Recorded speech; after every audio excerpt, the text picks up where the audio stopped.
Today on Music Time with Miss Stuart, we are actually going to be making our own musical instruments. And obviously you can see we are making a percussion shaker, okay?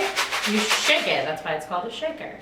And I'm super excited. We're gonna use all things that hopefully you have at home, and you can make your very own shaker to play with whenever you want. So, with musical instruments, we have 4 instrument families. 1, 2, 3, 4. And just like with real families, instruments are related to the instruments that are in their families.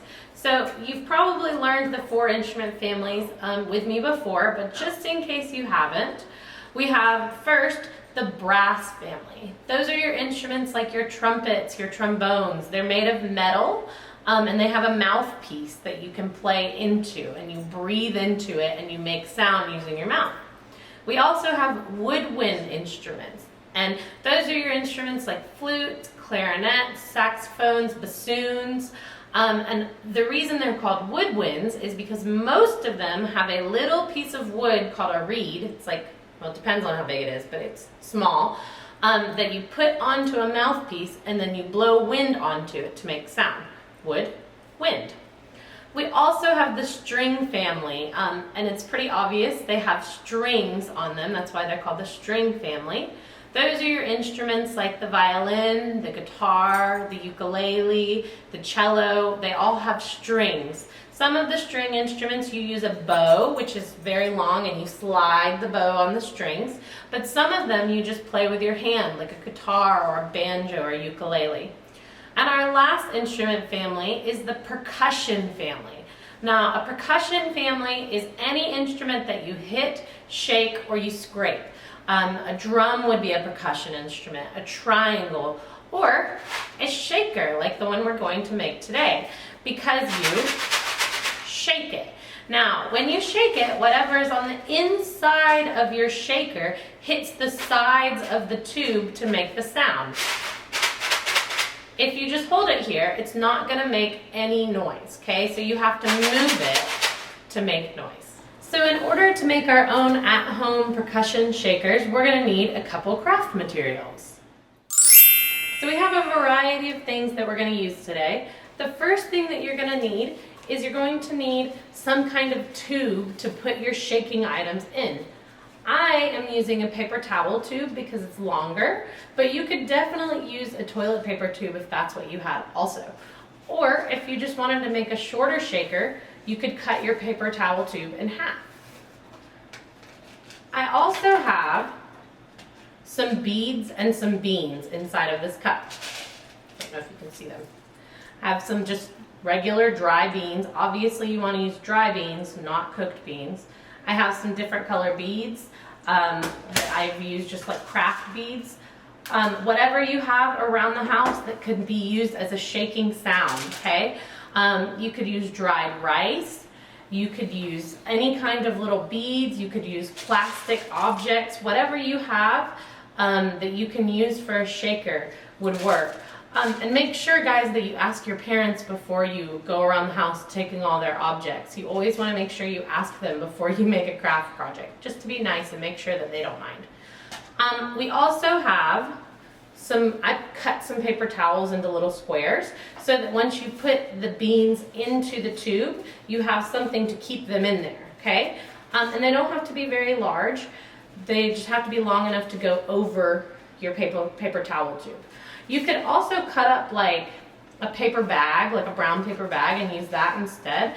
The cool thing about this craft project is that you can really use a lot of different items to get the end result, okay? So you don't necessarily have to use exactly what I'm using. This is a creative project. Find things that you can use. Be creative. Make your own percussion shaker. I couldn't find rubber bands, so I am using little hair ponytail tie things. Because once you put the shaking items in the tube and you cover the end, you're going to need a rubber band to keep it together. And then I also have some ribbon, or not really ribbon, some yarn and some Sharpies so that I can decorate my shaker at the end of the project, okay? So we're going to go ahead and get started with this. The first thing that you want to do is that you want to put one of your paper towels on the end of your tube because you want to make sure that the beads or the beans don't just fall straight through. Okay, so I'm going to put it on, wrap it around my paper towel tube, and I'm going to take one of my little rubber band things and just put it right around the edge, okay? You want to make sure that it's tight enough that it's not going to fall off, okay? Because we don't need beans and beads and rice and everything going everywhere, okay? So that part should be easy enough. Just put your rubber band around it and make it as tight as you need to. You don't want to make it too tight because it'll bend the cardboard on the paper towel tube, okay? Then you're going to take your beans and your beads, however many you want. Obviously you want to make enough that it'll make a sound.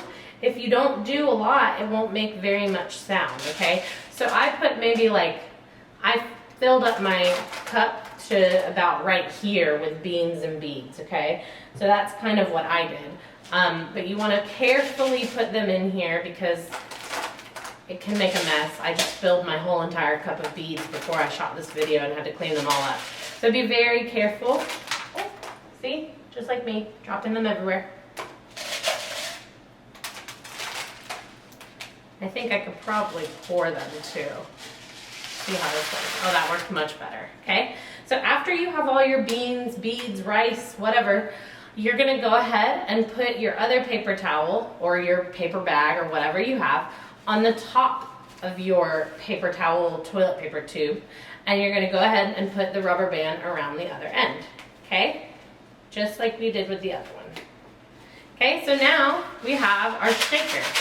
Now notice that when I hold it, I'm holding it on the side because that's how you get the best sound, okay? You could probably go like that, but it doesn't sound quite as good, okay?